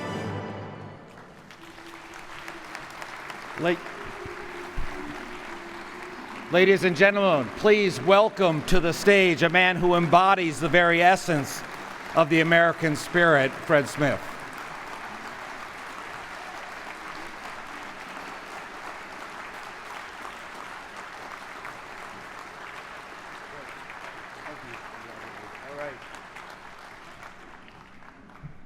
Well, thank you very much.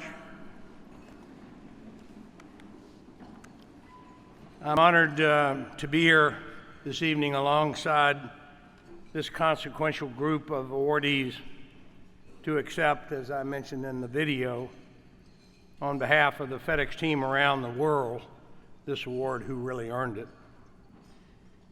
Every day, as noted, 700,000 of our team members deliver more than 19 million shipments among 220 countries.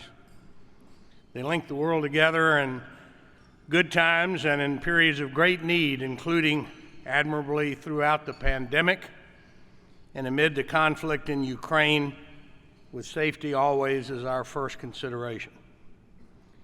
Thank you to the World War II Museum for your work to preserve the stories and legacies of those who defended the democratic way of life at its most perilous moment. As stated in that video, better than any other place, this institution chronicles the lives of those that served on the front lines and on the home front throughout the war, and stands as an homage to the sacrifices made to win that war. As I also mentioned in the video, I had 6 relatives that served in World War II, not unusual for someone of my age. My Uncle Bill was a radio operator gunner on a torpedo bomber in the Pacific and flew in the Battle of the Coral Sea.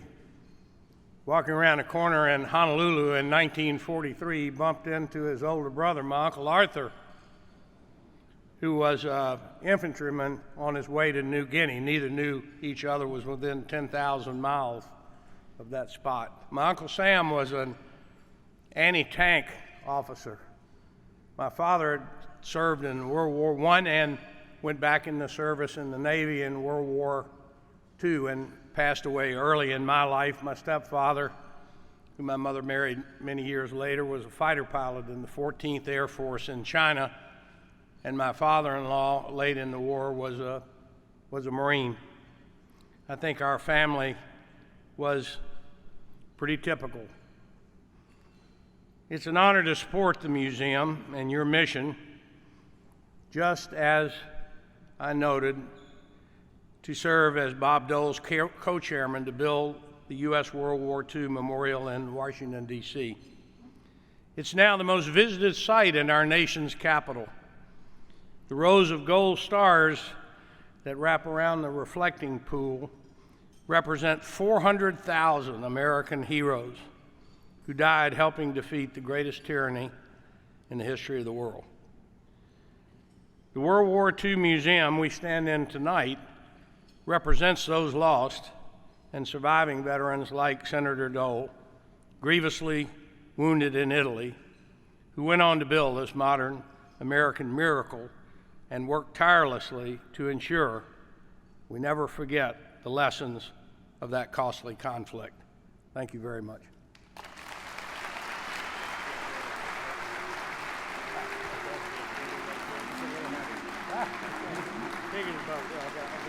All right.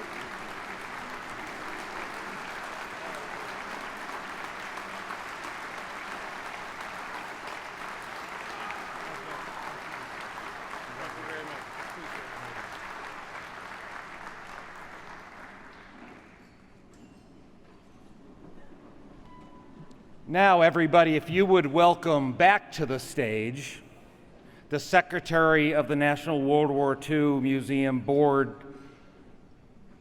of Trustees, John Hairston. There he is. John. Thank you. Thank you, Chad. What a great group we honored tonight, huh? Aren't they terrific? Fred, I'm glad that you didn't have to deliver those 19 million packages with that B-17 up there at the top of the display. That might have taken a little longer than your service agreement. That was a terrific presentation. I especially enjoyed hearing about your family. That was an added bonus, I think, for everyone.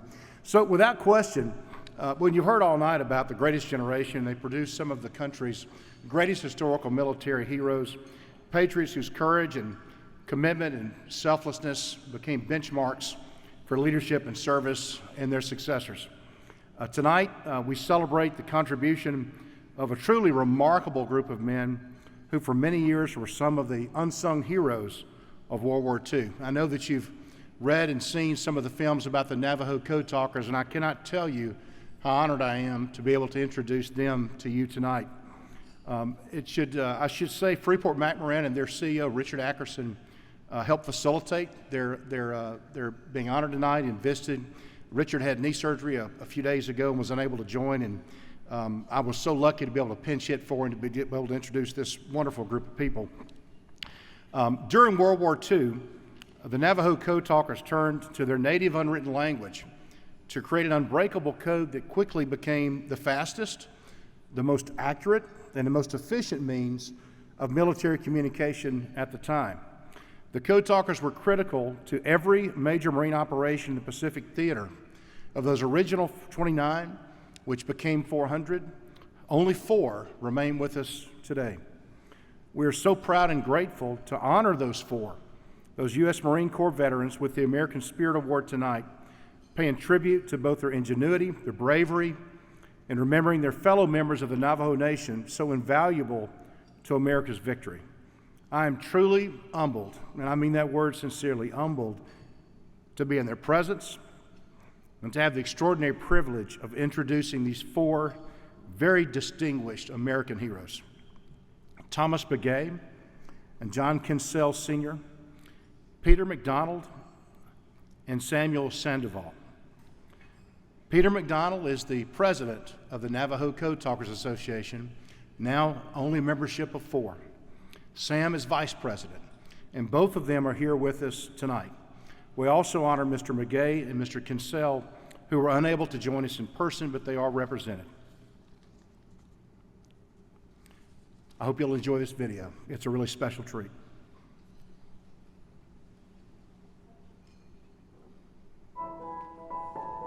One of the most extraordinary stories to come out of World War II was the legendary exploits of the Native American Code Talkers. Using little-known Native American languages as a means of secret communication was pioneered by Cherokee and Choctaw speakers during World War I, but code talking is most closely associated with the Navajo speakers who developed an unbreakable code for the Marines during the war. The future heroes of Guadalcanal and Iwo Jima began their lives far away from the Pacific Theater where they would make their mark. I grew up in New Mexico, out in the country. My parents had sheep for a living. I grew up as traditional Navajo way. Never knew a word of English except my name. Boarding school, very strict, almost like military. It wasn't too bad, except we were told not to speak Navajo. And if you speak Navajo, you get punished. When Pearl Harbor was attacked, many Navajo felt compelled to honor their warrior tradition by joining the military. One of my clan cousins came home with a beautiful Marine Corps uniform, and I asked, how do I get one of those? He said, you got to join the United States Marine to get this kind of uniform. I lied about my age, joined the United States Marine. We just joined the Marines. That's how I spent the war. I actually joined the Marine to be an aerial gunner. So they processed me, gave me all kinds of tests, and they sent me to Albuquerque. They was joined from the school that I went to. From there, it's all military life. What the men didn't know was that Philip Johnson, a World War I veteran raised on a Navajo reservation, thought that the Navajo language, with its complex syntax, could supply the military with an indecipherable code. In 1942, he staged a demonstration for Major General Clayton B. Vogel and proved that Navajo men could transmit and decode a 3-line message in 20 seconds, compared to the 30 minutes it took the decoding machines at the time. And the Navajo Code Talker program was born. After we finished boot camp, I was ready for gunnery school. They put me on the bus. I hit the boot camp. They sent me. They didn't say where. It was a restricted area where I got off. I walk in. They said, you're Navajo. You're going to go Navajo Code Talker School. This is a top secret location. This classroom is top secret. What we want you to do to develop a military code using your language. We had the building to ourselves. The building says Navajo owns you. They told me they were making the code. Letter A, Walachi, that means red ant.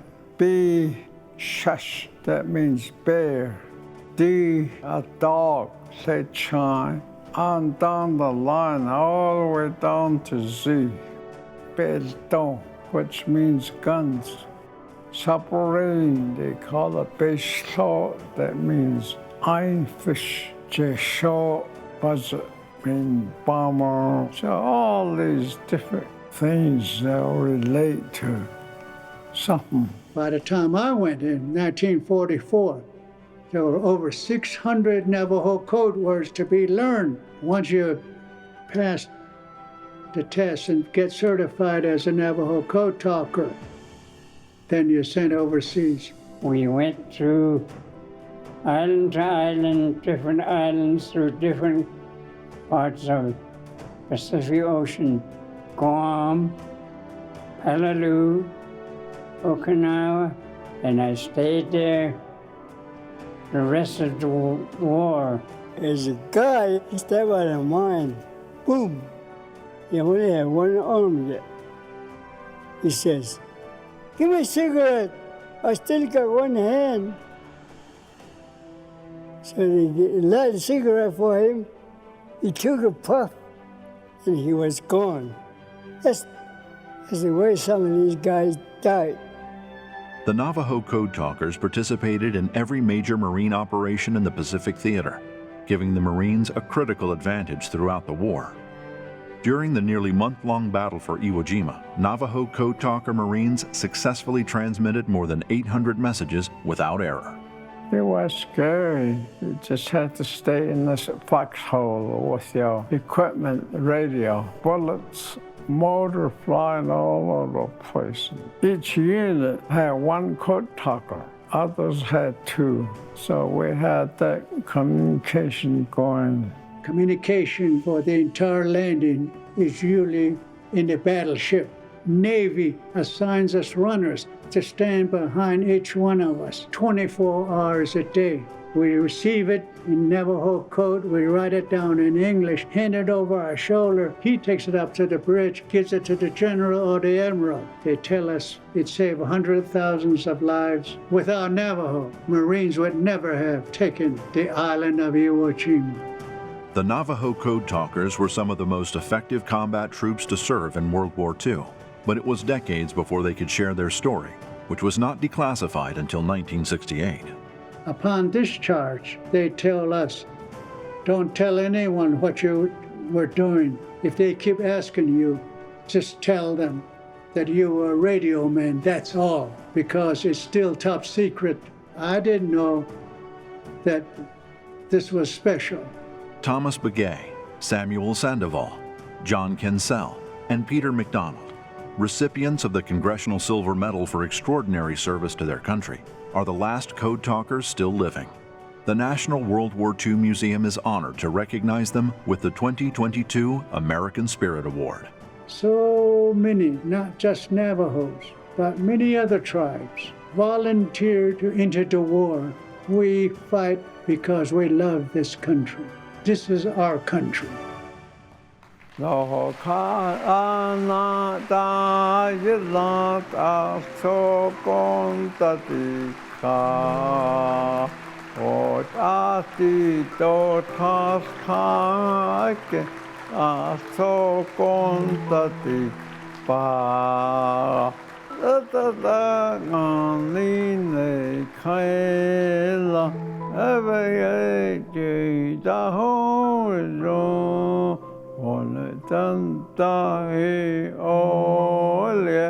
The United States Marine.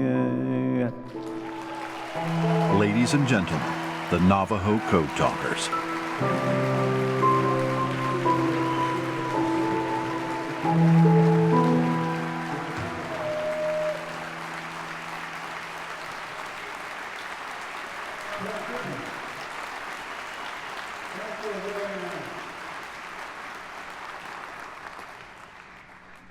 On behalf of over 400 of us Navajo code talkers who served in the Pacific War,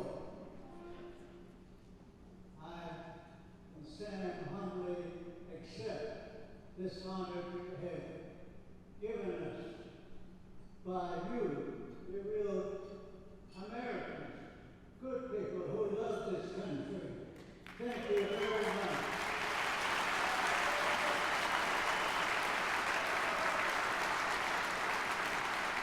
Let's give all the prisoners who make this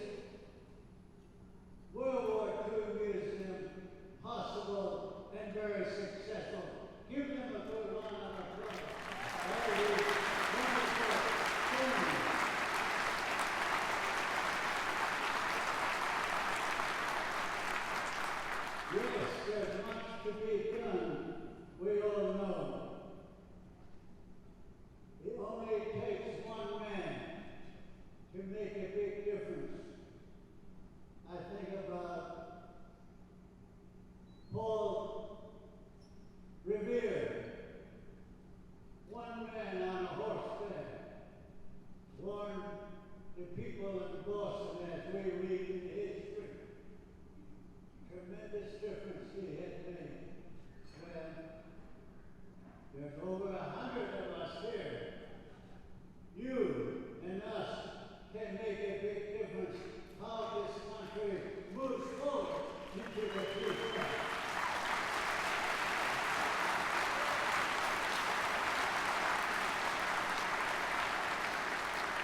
Navajo Code was the only military code, they tell us, in modern history, never broken by anyone. Well, today, Sam and I, Thomas and John, we have a new code that's also going to be unbroken. The new code that we have established that's going to be unbroken, as I said, is to love our family, to love our relatives, to love and protect our people, our country. What is your code? What is your unbreakable code? Let's all come together like we did in World War II.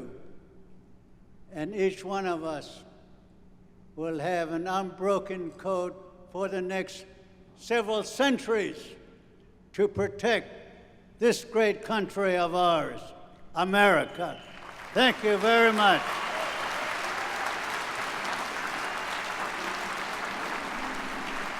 Thank you so much, Mr. McDonald. We're going to have to add you to the fundraising committee. That was good work. And now, 2022 American Spirit Award recipient, Mr. Sam Sandoval. Mr. Sandoval's remarks will be read by his nephew, Mr. Kenneth Lee.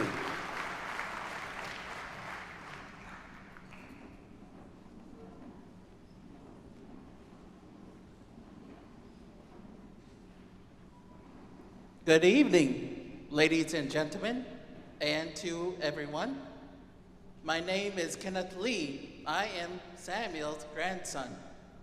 What a pleasure and an honor to attend the American Spirits Awards, award celebration with my grandfather, and to the other awardees. I would like to say congratulations to the other awardees. I am truly humbled and honored to share a word of thanks on the behalf of my grandfather, Samuel F. Sandoval, who has been awarded the highest prestigious award in recognition of his role as a speaker of the Navajo language, a language that was used to make the Navajo Code an unbreakable code in the Second World War. As his grandson always being beside him, I listened to him share words and stories about his life. I have to admit, I still had lots to learn. I often think of what it would have been like to live in a time period that my grandfather grew up in. To be raised when the Navajo language was not to be spoken in any English-speaking schools. To then be trained to fight in a modern war for a country that banned him from not speaking the language of his ancestors.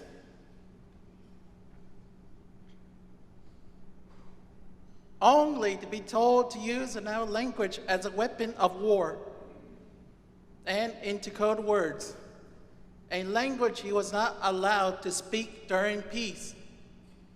But in a time of war, these brave Navajo code talkers use a code not only to protect the United States, but to defend the founding principles of freedom. Even the brave Navajos were fighting in a war on foreign land. They found strength in fighting to free the oppressed. A code that could not be broken, a code driven from the Navajo language.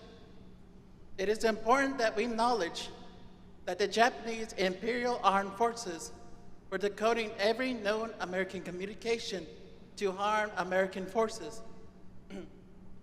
And the Navajo talkers used a language of their ancestors to create a code that gave the Allied forces an undeniable advantage that changed the tides of war in the Pacific. I will conclude here with expressions of gratitude. I am thankful for my grandfather's service and to the other Navajo talkers. I thank you for this award on behalf of my grandfather Samuel and my aunt Malula, who also being beside, stood, supported, and committed to him for many years to come, who are standing here with me. Congratulations to the other awardees, and thank you to the American Spirit Award staff. As a side note, I will include that my grandfather has a book out and a documentary about his life, The Heart of a Warrior, that could be found here at the bookstore. Thank you very much, and may God bless America.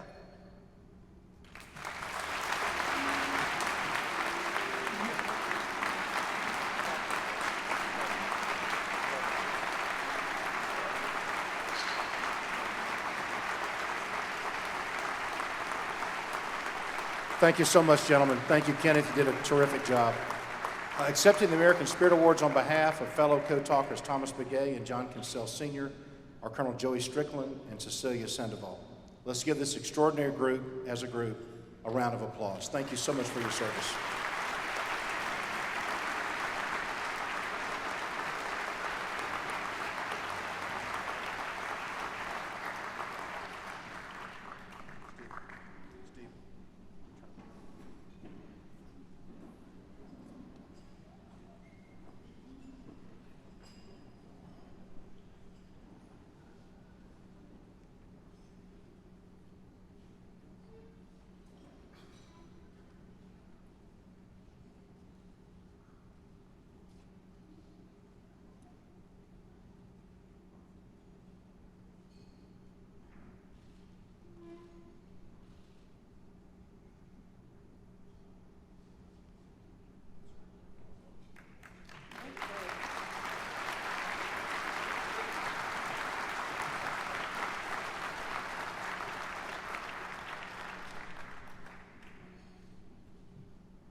What a wonderful evening.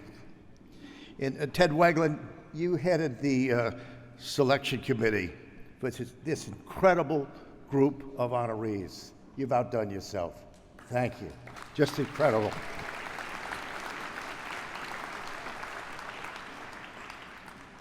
So that concludes our program this evening. And if you're able, please rise and join me in appreciation of all our 2022 American Spirit Award honorees.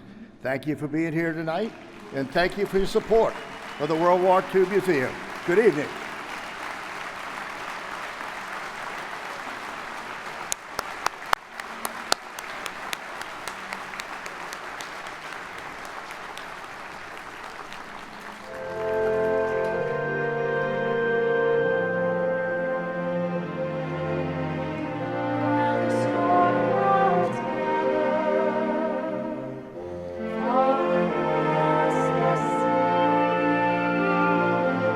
Let us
Thank you so much, ladies and gentlemen, for coming tonight to this beautiful award ceremony for the American Spirit Awards here at our beloved National World War II Museum. Good night, get home safe, and God bless from the Victory Bells.